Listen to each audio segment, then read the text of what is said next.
Capítulo 31. 40 minutos para meia-noite, Bartry Cross. Dominique segurou Victor e Mitch e os guiou em silêncio e nas sombras para fora do banheiro, atravessando o bar e chegando ao beco ao lado. Victor acenou com a cabeça e Dominique o soltou, o mundo voltando à vida ao redor deles. Até mesmo o beco abandonado era uma cacofonia em comparação com o silêncio pesado daquele espaço entre mundos. Victor relaxou os ombros e olhou para o relógio. Isso foi estranho, comentou Mitch, cujo humor parecia ter piorado consideravelmente desde que foi baleado. Foi perfeito, retrucou Victor. Vamos. Então, eu passei no teste, perguntou Dominique, ainda flexionando as mãos. Victor viu o medo nos olhos dele, a profunda esperança de que a ausência de dor fosse permanente. Ele apreciava a transparência dos anseios de Dominique. Deixava as coisas simples. A noite ainda não acabou, respondeu ele. Mas até agora você está indo bem. Mitch resmungou algo sobre o buraco no seu casaco enquanto eles caminhavam até a entrada do beco. Victor sabia que tinha sido a primeira coisa que Mitch havia comprado desde a prisão. Um casaco bem feito, forrado com penas de ganso tingidas de preto, que agora vazavam em pequenos tufos enquanto ele ia até o meio-fio. Olha pelo lado bom, disse Victor. Você está vivo. A noite é uma criança, retrucou Mitch, baixinho, enquanto eles atravessavam a rua. Ele disse mais alguma coisa, ou começou a dizer, porém foi interrompido pelo barulho repentino de uma sirene. Uma viatura virou à esquina e seguiu na direção deles, com suas luzes vermelhas, brancas e azuis, retumbando com sua sirene. Mitch se virou, Victor se retesou e o tempo passou mais devagar, e então parou. Capítulo 32. Meia hora para meia-noite. Hotel Squire. Queimar os documentos demorava mais do que Sidney imaginava, e na 7ª ou na 8ª folha, destruir algo perdera a graça e tudo que havia agora era um tedioso senso de obrigação. Ela estava à pia, em cima do livro de Victor, para dar mais altura, e alimentava uma página de cada vez as chamas do pequeno isqueiro azul, esperando até que cada uma virasse uma chama de cinzas na pia antes de começar a folha seguinte e suspeitando fortemente de que Victor lhe dera a tarefa só para mantê-la ocupada. Para ela, não fazia muita diferença. Era melhor do que esperar sem fazer nada, olhando para o relógio e se perguntando quando eles estariam de volta. Isso, se eles voltassem. Doll estava ao seu lado. Ele quase era capaz de repousar o focinho na bancada junto aos papéis que faltavam, e ganhia baixinho toda vez que ela encostava a chama do isqueiro numa folha. Esperava o máximo de tempo que ousava antes de soltar o papel queimado dentro da pia. Um pouco mais de tempo a cada vez, e então observava os rostos das vítimas de Eli marcados com um X se enegrecerem e curvarem o fogo, lambendo o nome, as datas, a vida de cada uma. Sidney estremeceu. O cômodo estava gelado, com as portas da varanda aberta, e Doll já havia saído uma vez, incomodado com o fogo, mas ela precisava deixá-las assim por causa da fumaça, que subia dos restos chamuscados. Durante a tarde, Sidney não parava de pensar que o alarme soaria a qualquer momento. Teve que resistir ao ímpeto de queimar o restante do conteúdo da pasta de uma vez só e acabar logo com isso. Mas a preocupação com o alarme a fazia continuar lenta e metodicamente. A quantidade de fumaça gerada por uma única folha parecia ser muito pouca para ativar o sistema, mas incendiar a pasta inteira de uma vez certamente dispararia alguma coisa. Doll logo perdeu o interesse na tarefa e voltou a sair para a varanda. Sidney não gostava que ele ficasse lá fora e o chamou de volta, quase chamuscando os dedos ao se esquecer de largar a página. O celular no bolso de Sidney tocou. Victor havia comprado o aparelho para ela, melhor dizendo, Victor havia comprado e então dado para Sidney, depois de ter visto o que ela era capaz de fazer. O telefone era, na opinião de Sidney, um convite para ficar. Ela, Mitch e Victor tinham o mesmo modelo, o que de certa forma deixava Sydney feliz. Era como pertencer a um clube. Ela queria fazer parte de um clube na escola, mas nunca foi muito boa em nenhum esporte, nem se importava com a política estudantil, que não passava de uma piada no ensino fundamental de todo modo. E depois de ressuscitar o hamster da aula de ciências, ficou um pouco hesitante em participar do clube da natureza, que se reunia depois da aula. Os clubes do ensino médio seriam mais divertidos de qualquer modo, concluiu, se ela sobrevivesse até lá. Quando o celular voltou a tocar, Sydney deixou o isqueiro de lado e tirou o aparelho do bolso. Alô? Ei, Sid. Era Mitch. Tudo bem por aí? Estou quase terminando aqui com a papelada. Responde ela, pegando o isqueiro e ateando fogo a outra folha. Era o perfil da garota de cabelo azul, quase do mesmo tom de azul do próprio isqueiro. Sydney observou o rosto da garota se distorcer até sumir. Vai pensar em mais alguma tarefa para me manter ocupada? Mitch riu, mas não parecia muito contente. Você é uma criança. Vai ver um pouco de TV, mais tarde a gente volta. Ei, Mitch, disse Sydney num tom mais suave. Você vai voltar, certo? O mais rápido possível, Sid, eu prometo. Eu acho bom, ela queimou outra folha. Senão eu vou beber todo o seu achocolatado. Nem pense nisso, disse Mitch, e ela quase conseguia ouvir o sorriso na sua voz antes de desligar. Sydney guardou o telefone e colocou fogo na última folha. Era a dela própria, e encostou o isqueiro no canto e segurou o papel no alto, de modo que o fogo lambesse um dos lados antes de engolir a foto. A versão franzina da garota de cabelos loiros e curtos, e olhos azuis feito água. O fogo queimou de uma vez só, e então não havia mais nada. Ela deixou o fogo roçar seus dedos antes de largar a folha dentro da pia. Então sorriu. Aquela garota estava morta. Alguém bateu à porta, e Sydney quase deixou o isqueiro cair. Bateram uma segunda vez. Ela prendeu a respiração. Doll se levantou, emitiu um som parecido com um rosnado e se posicionou entre ela e a porta.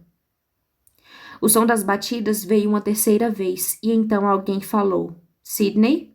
Mesmo na ponta dos pés, Sydney não conseguia espiar pelo olho mágico, mas isso não era preciso. Ela conhecia a voz, mais até que a sua própria. Ergueu a mão e tapou a boca para abafar um suspiro de surpresa. A resposta, o som da sua respiração, como se não pudesse confiar nos seus lábios para nada. Sydney, por favor. Veio a voz de Serena atrás da porta, calma, suave e baixa. Por um instante, Sydney quase se esqueceu do hotel, do tiro, do gelo partido, e foi como se elas estivessem em casa brincando de pique-esconde. Sydney era boa demais enquanto Serena desistia ou ficava entediada. Enquanto implorava para que a irmã caçula desistisse também e saísse do esconderijo. Se estivessem em casa, Serena diria que tinha biscoito ou limonada. Ou por que não iam assistir àquele filme que Sydney queria ver? Elas podiam fazer pipoca. Nada disso seria verdade, é claro. Mesmo naquela época, Serena dizia qualquer coisa para convencer a irmã caçula a sair, e Sydney não se importava, não de verdade, porque tinha vencido. Mas elas não estavam em casa, estavam bem longe de casa. E esse era um jogo de cartas marcadas, porque a irmã não precisava mentir, nem subornar, nem trapacear. Tudo o que ela precisava fazer era pronunciar as palavras. Sydney, vem abrir a porta. Ela deixou de lado o isqueiro, desceu do livro de Victor e atravessou a suíte, colocando a mão na madeira por um instante antes de seus dedos traiçoeiros fossem até a maçaneta e a girassem. Serena estava parada à soleira, usando um casaco verde e uma legging que desaparecia depois das botas pretas de salto. As mãos apoiadas, uma de cada lado do umbral. Uma estava vazia e a outra empunhava uma pistola. A mão armada escorregou da soleira da porta com um chiado metálico e repousou ao lado da perna dela. Sydney se encolheu, tentando se afastar da arma. Olá, Sydney, cumprimentou ela enquanto batia de levinho com a pistola na legging, distraída. Oi, Serena, disse a irmã. Não foge, pediu Serena. Não havia ocorrido a Sidney a ideia de fugir. No entanto, ela não sabia ao certo se o pensamento estivera lá e depois sumira, ao ouvir as palavras da irmã. Se ela era tão corajosa a ponto de nem ter pensado em fugir, ou se era apenas inteligente o bastante para saber que não conseguiria escapar 2 vezes, principalmente sem uma floresta e uma vantagem. Seja lá qual fosse a razão, Sidney ficou parada, quietinha. Doll rosnou ao ver Serena entrar no quarto de hotel. Mas quando ela o mandou se sentar, ele obedeceu, as patas traseiras se dobrando com relutância. Serena passou pela irmã caçula, examinando as cinzas na pia e a caixa de achocolatado na bancada, que Sidney silenciosamente havia decidido beber. Pelo menos um pouco, caso Mitch não voltasse logo.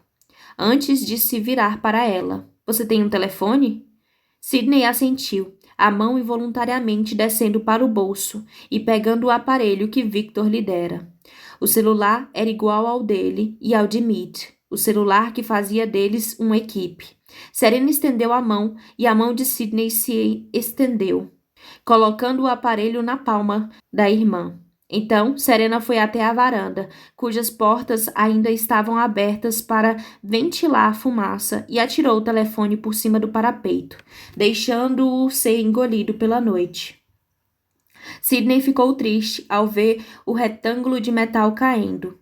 Ela havia se apegado àquele aparelho. Em seguida, Serena fechou as portas que davam para a varanda e se empoleirou na parte de trás do sofá, de frente para a irmã, a arma repousada no joelho. Ela se sentou do mesmo jeito que Sidney se sentava. Melhor dizendo, Sidney se sentava do mesmo jeito que Serena sempre se sentou, apenas se reencostando, como se fosse precisar se levantar a qualquer momento. Porém, enquanto o jeito de sentar de Sidney parecia predatório, Serena, de alguma maneira, fazia o ato parecer casual, até mesmo lânguido, apesar da arma. Feliz aniversário, disse ela.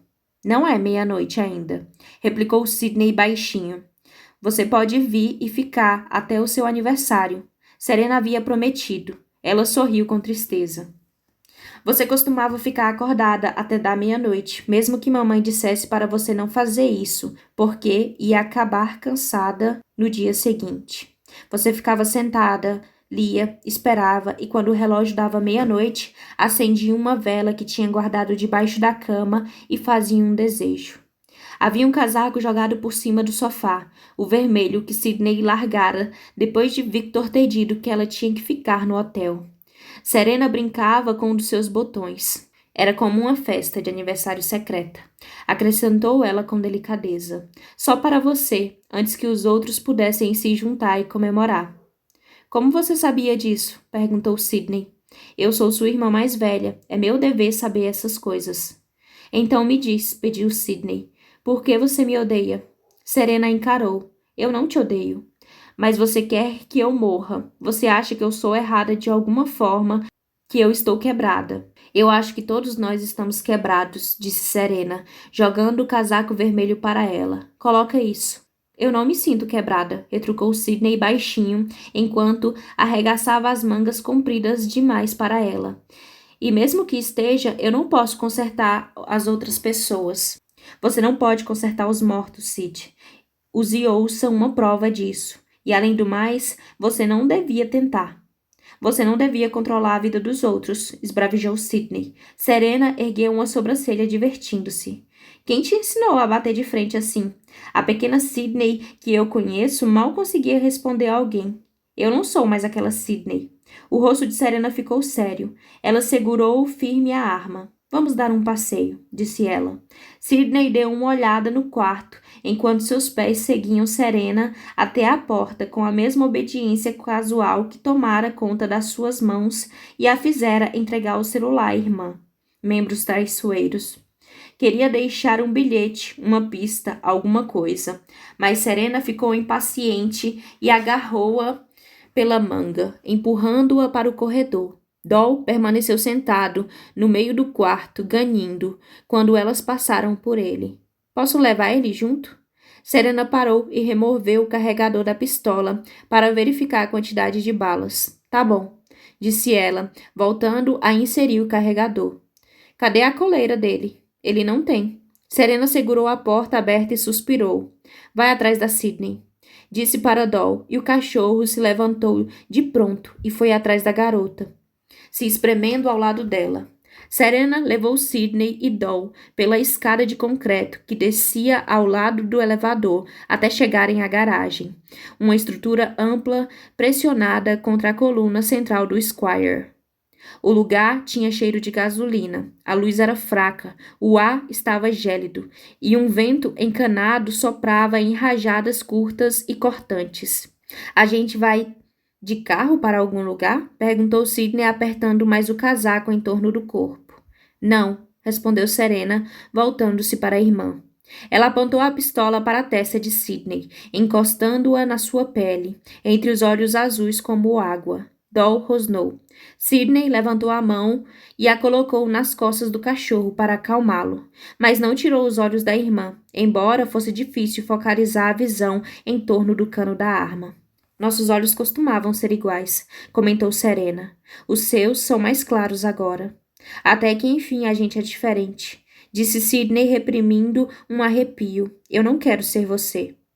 Houve um silêncio entre as irmãs, um silêncio repleto de peças em movimento.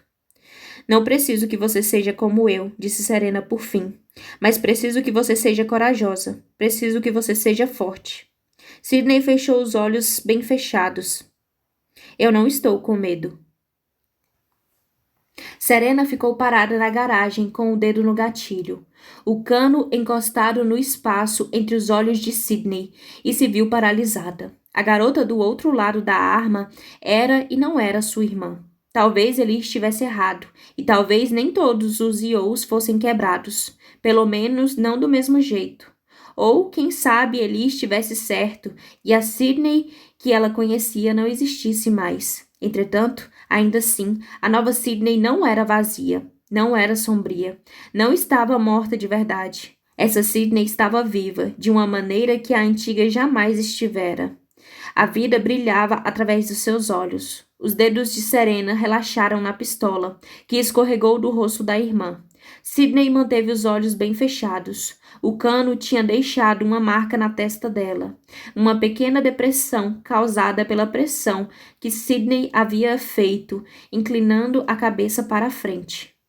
Serena estendeu a mão e com o polegar alisou a marquinha. Foi só então que Sydney abriu os olhos, a força que havia neles vacilando. Por quê? Começou ela. Eu preciso que você me escute agora, interrompeu Serena com o seu tom de voz calmo. Aquele que ninguém, nem mesmo Eli, sabia como resistir. Um poder absoluto. Eu preciso que você faça o que eu mandar. Ela colocou a arma nas mãos de Sydney e em seguida a pegou pelos ombros e apertou. Foge.